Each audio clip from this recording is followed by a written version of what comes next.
आज जो है हम एसएससी जीडी का इंग्लिश लेक्चर फर्स्ट हम स्टार्ट करने वाले हैं। आज हम एसएससी जीडी इंग्लिश लैंग्वेज का फर्स्ट लेक्चर जो है हम आज स्टार्ट करने वाले हैं। फर्स्ट लेक्चर स्टार्ट करने से पहले एक बार हम देख लेते हैं कि इसका जो सिलेबस है वो क्या क्या है। ठीक है, एग्ज़ाम में क्या आपसे पूछा जाता है। तो फर्स्ट यहाँ दिया गया है स्पॉटिंग एरर्स जो है आपसे एग्ज़ाम में पूछे जा सकते हैं। तो वो एरर्स या तो आपको डिटर्मिनर्स में हो मिल सकते हैं, टेंसेस में भी हो सकते हैं, प्रीपोजिशंस में हो सकते हैं। तो ये सब अगर आपके टॉपिक कवर हो जाते हैं तो आप बहुत आराम से जो है जो एरर्स हैं वो आप सेंटेंस में देख सकते हैं। ठीक है, उसके बाद आता है fill the blanks. Fill the blanks जो है अगर आपके टेंसेस एकदम करेक्ट हैं, प्रीपोजिशन आपने किया हुआ है तो फिल द ब्लैंक्स करना थोड़ा इजी हो जाता है।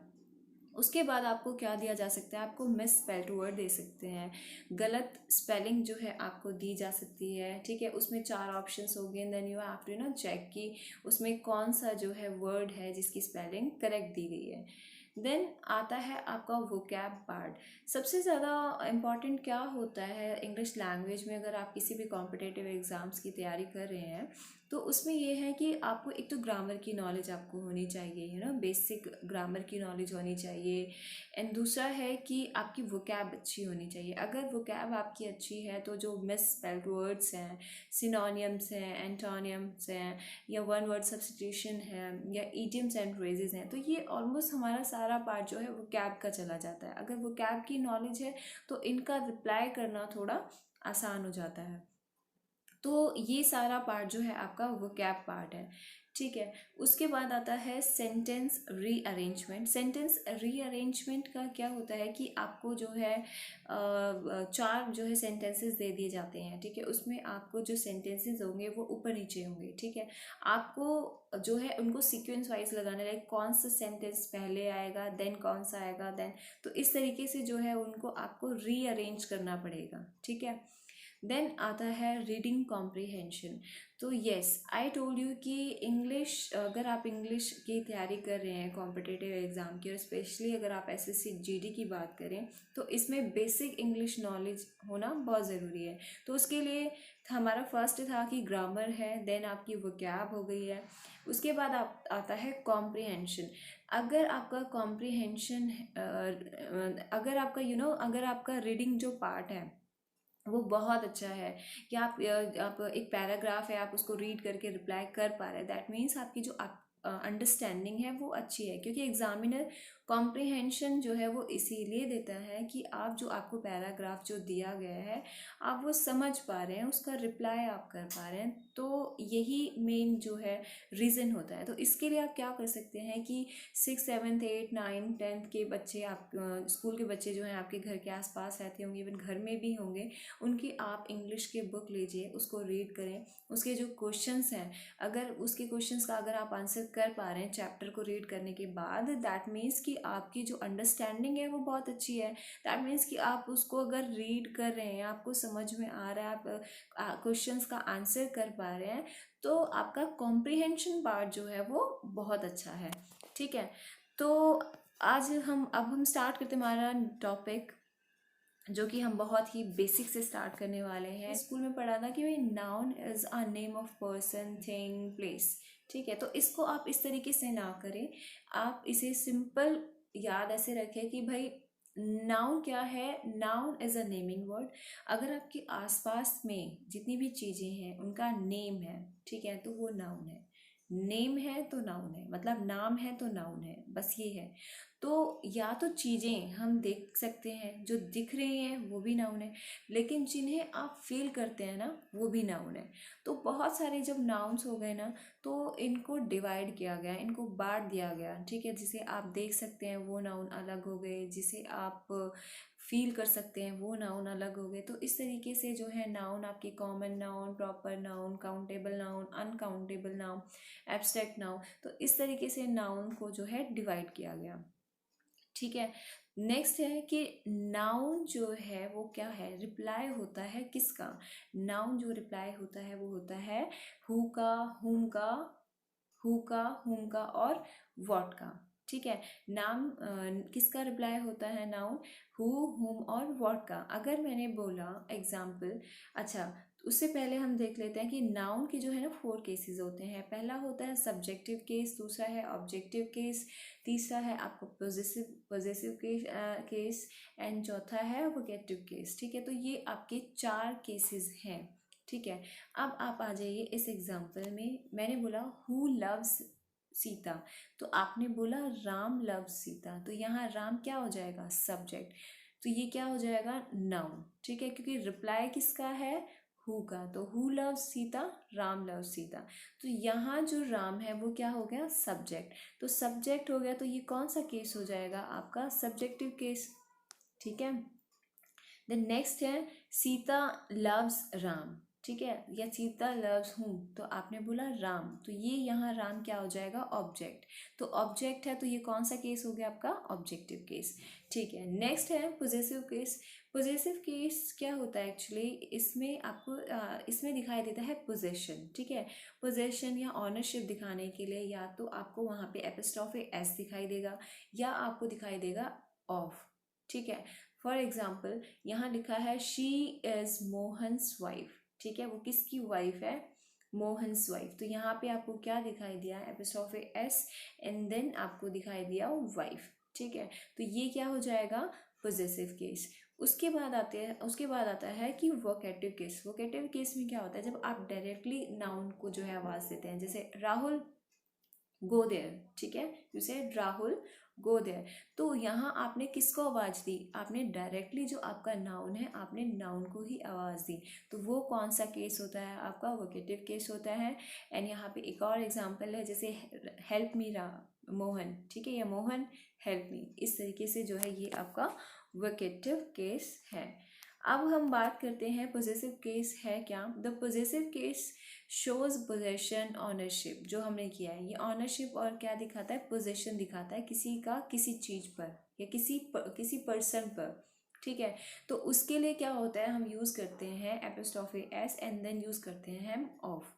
ठीक है, तो एग्जाम्पल है यहाँ a table's leg were broken by my angry brother. तो सबसे इम्पॉर्टेंट बात कि आप कभी जब भी आप सेंटेंस देखें ना, अगर नॉन लिविंग थिंग है तो उसके साथ आप कभी भी एपिस्ट्रॉफी एस जो है यूज़ नहीं कर सकते, वो इनकरेक्ट होगा। ठीक है, तो यहाँ क्या हो जाएगा? आ टेबल्स लैग नहीं होगा, यहाँ हो जाएगा द लैग्स ऑफ टेबल। ठीक है, तो इसी तरीके से जैसे टेबल, बेंच, चेयर, तो इन सभी के साथ आप ऐसा नहीं है कि आप एपिस्ट्रॉफी एस यूज़ कर लें, ये गलत हो जाएगा क्योंकि ये नॉन लिविंग थिंग है। ठीक है, नेक्स्ट अब हम बात करते हैं आप किसके साथ यूज़ कर सकते हैं एपिस्ट्रॉफी एस। ये मैं आपको इसीलिए बता रही हूँ क्योंकि आपको सेंटेंस में इसी से ही रिलेटेड जो है आपको एरर्स जो है देखने को मिल सकते हैं। तो हम किसके साथ यूज़ कर सकते हैं? हम यूज़ कर सकते हैं एपिस्ट्रॉफी एस किसके साथ? विद ह्यूमन और विद एनिमल। ठीक है, जैसे मैंस लाइफ या राम्स वाइफ या डॉग्स कैनल या काउस टेल, तो इनके साथ जो है हम क्या यूज़ कर सकते हैं? Apostrophe S. ठीक है, ये नॉन लिविंग थिंग्स नहीं है इसलिए। तो एक तो ये हो जाएगा कि नॉन लिविंग थिंग जो है उसके साथ हम एपिस्ट्रॉफी एस यूज़ नहीं करते। नेक्स्ट, अगर आपको सेंटेंस में दिखाई दे टाइमिंग वर्ड्स। ठीक है, अगर टाइमिंग वर्ड्स अगर सेंटेंस में कहीं पे भी दिखाई दे तो उनके साथ आपका एपिस्ट्रॉफी एस जरूर दिखाई देगा। For example a moments delay या अ वीक्स लीव। ठीक है, इस तरीके के अगर वर्ड्स आपको दिखाई देंगे तो उनके साथ आपको एपिस्ट्रॉफी एस जो है वो दिखाई देगा। नेक्स्ट आते हैं विद वेट वर्ड्स, जहाँ तोलने वाले वर्ड्स आपको अगर दिखाई दें, जैसे अ टन्स वेट या अ ग्राम्स वेट, तो जहाँ तोलने वाले वर्ड्स हो ना तो उनके साथ भी आपको एपिस्ट्रॉफी एस जो है दिखाई देगा। अगर नहीं दिखाई देता तो वहीं पर जो है आपको एरर मिलेगा। नेक्स्ट है कि अगर मनी, जहाँ इकाइयों की बात हो, तो उनके जस्ट बाद जो है आपको क्या दिखाई देगा? या तो वैल्यू दिखाई देगा या वर्थ। तो ये दोनों वर्ड्स जो हैं आपको उस मनी के बाद दिखाई देंगे। ठीक है, जैसे अ रुपीज़ वैल्यू या अ पाउंड्स वर्थ। ठीक है, तो इन चीज़ों को आपको बहुत ही ध्यान से ना इनको याद करना पड़ेगा, इन रूल्स को, तभी आप एरर्स को जो है कर पाएंगे। ठीक है, अब बात करते हैं विद स्पेस वर्ड्स, जहाँ बात हो स्पेस की। अगर स्पेस वाले वर्ड्स हैं तो वहाँ अगर आपको दिखाई दे तो उनके साथ भी जो है एपिस्ट्रोफी एस जो है यूज़ होता है, जैसे अ रेजर्स एज, ठीक है, अ नीडल्स पॉइंट या अ बोट्स लेंथ। ठीक है, तो यहाँ बात किसकी हो रही है, बोट्स लेंथ, लेंथ मीन्स उसके स्पेस की। तो यहाँ पे भी क्या है, आपको एपिस्ट्रोफी एस जो है वो यूज़ करना पड़ेगा। ठीक है, नेक्स्ट आता है सम डिग्निफाइड नेचुरल ऑब्जेक्ट्स। अगर नेचर से रिलेटेड, नेचर से रिलेटेड कोई आपको वर्ड दिखाई देता है तो वहाँ पे भी आपको एपिस्ट्रोफी एस जो है यूज़ करना पड़ेगा, जैसे द अर्थ सरफेस, ग्रेविटी। तो ये क्या है, आपका नेचुरल ऑब्जेक्ट है। ठीक है, नेचुरल ऑब्जेक्ट है तो इनके साथ जो है एपिस्ट्रोफी एस यूज़ होगा, जैसे द सन्स रेज, ठीक है, हेवंस व्हील। तो ये क्या है, नेचर से रिलेटेड है, तो यहाँ पे भी आपको जो है एपिस्ट्रोफी एस दिखाई देगा। अब बात करते हैं फॉर मेक स्मॉल एक्सप्रेशन। ठीक है, जब स्मॉल एक्सप्रेशन की बात हो, जैसे द शिप्स या द ट्रेन्स, द प्लेन्स। ठीक है, तो उसके बाद आपको दिखाई देगा द ट्रेन्स या द शिप्स अराइवल या डिपार्चर। तो इस तरीके के वर्ड्स के साथ भी आपको एपिस्ट्रोफी एस जो है दिखाई देगा। अब बात करते हैं हम कुछ इम्पॉर्टेंट चीज़ की, ठीक है, जो एग्ज़ाम में आते हैं और इनसे ही रिलेटेड जो है एरर्स जो है आपको दिखाई देंगे। ठीक है, so when we two or more noun shows joint possession use apostrophe with last noun. अगर आपको दो अगर नाउन दिखाई देते हैं, ठीक है, लेकिन उनका पोजीशन जो है किसी एक इंसान पर या किसी एक चीज़ पर है, तो वहाँ पर जो आपका नेक्स्ट जो लास्ट वाला जो भी नाउन रहेगा उसके साथ आपको एपिस्ट्रोफी यूज़ करना है। दूसरी कंडीशन में कब, अगर मान लीजिए दो नाउन है, ठीक है, दोनों का पोजीशन ही जो है डिफरेंट है। जैसे यहाँ तो बात थी कि भाई राम एंड सीता सन, ठीक है, तो दोनों की बात हुई, दोनों के ही बेटे हैं। अब यहाँ बात हो रही है राम्स एंड शामसन्स, मतलब राम का भी बेटा और शाम का भी बेटा। तो यहाँ क्या है, दोनों का पोजीशन है, दोनों, ठीक है, दोनों के पोजीशन की बात हो रही है। अब नेक्स्ट आता है वर्ड्स हमारे कुछ हैं कि जैसे अगर आपको दिखाई दे सेंटेंस में anybody, somebody, nobody, everybody, anyone, इस तरीके के जितने भी आपको वर्ड्स दिखाई देते हैं एग्जाम में या सेंटेंस में, तो उन सभी के साथ जो है आपको एपिस्ट्रोफी एस जरूर दिखाई देगा। ठीक है, फॉर एग्जाम्पल जैसे everybody's business is nobody's business. ठीक है, तो इनमें क्या है, आपको एपिस्ट्रोफी एस दिखाई दिया। ठीक है, एंड सबसे इम्पॉर्टेंट बात, और इससे रिलेटेड एग्जाम में जो है आपको पूछा भी जाएगा, अगर आफ्टर एनीबॉडी या फिर समबडी इसके साथ अगर आपको एल्स दिखाई दे रहा है, तो आपको तो याद ये रहेगा कि ये बताया गया था कि एनीबडी, समबडी, नोबडी, इन्हीं सभी के साथ जो है आपको एपिस्ट्रोफी एस यूज़ करना है, बट ऐसा नहीं है। आपको किस चीज़ का ध्यान देना है कि अगर इनके साथ अगर आपको एल्स दिया गया है तो एल्स के जस्ट बाद आपको एपिस्ट्रोफी एस यूज़ करना है, ना कि उससे पहले। ठीक है, जैसे फॉर एग्जाम्पल यहाँ दिया गया है I follow your suggestion and nobody is else. तो अब आपको अगर ये आपको समझ में आ गया है कॉन्सेप्ट, तो आपको समझ में आ गया होगा कि इसमें भाई किस में एरर है। इसमें है भाई नो बडीज एल्स नहीं होगा, जो एपिस्ट्रोफी है वो एल्स के बाद लगेगा। ठीक है, आई होप यहाँ तक आपको समझ में आ गया होगा। और नेक्स्ट है apostrophe s we also use with each other, ठीक है, एंड वन अनदर, जैसे they like each others ideas. ठीक है, तो इस तरीके के लिए दो और भी वर्ड हैं, अगर ईच अदर है या वन अनदर है तो इनके साथ भी आपको एपिस्ट्रोफी एस दिखाई दे सकता है। नेक्स्ट है और इम्पॉर्टेंट है, और इससे रिलेटेड आपको एरर्स पूछे जा सकते हैं, जैसे अगर आपको दिखाई दे एंड देन आपको दिखाई दे नाउन, एंड उसके बाद आपको दिखाई दे ऑफ, एंड देन फिर नाउन दिखाई दे, एक फ्रेज टाइप। ठीक है, हो गया, नाउन हो गया, ऑफ हो गया, एंड देन फिर नाउन हो गया।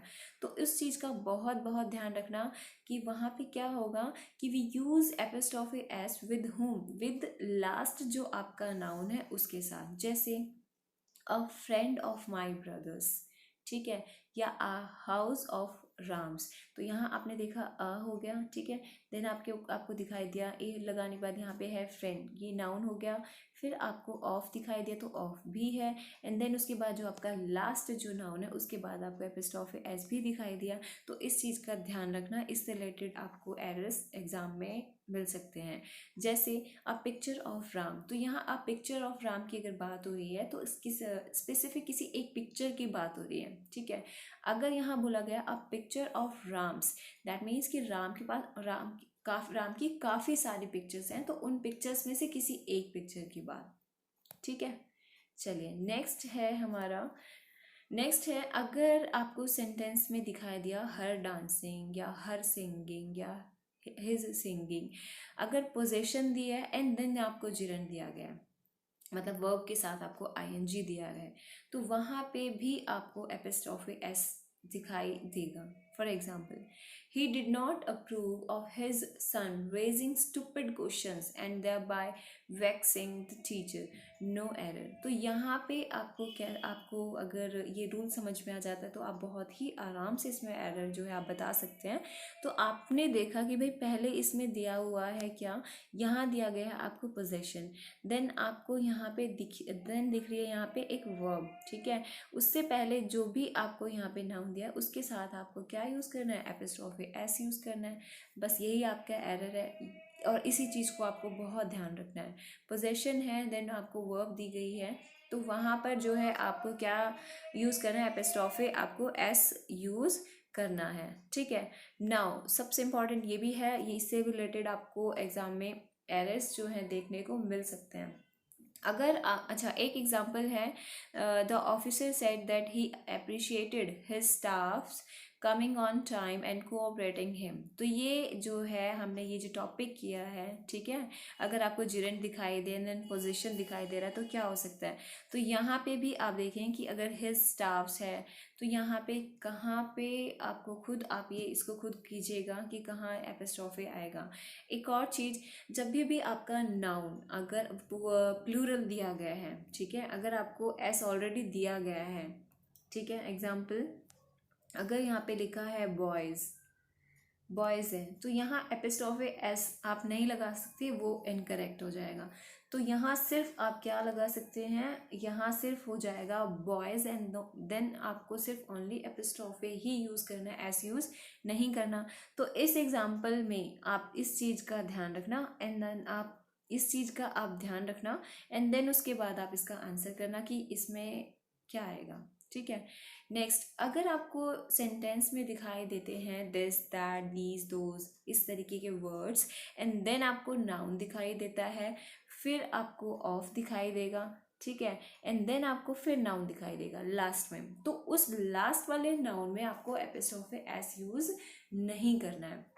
तो इस तरीके से भी जो है आपको एग्ज़ाम में इस टाइप के भी जो है आपको सेंटेंसेस दिखाई दे सकते हैं।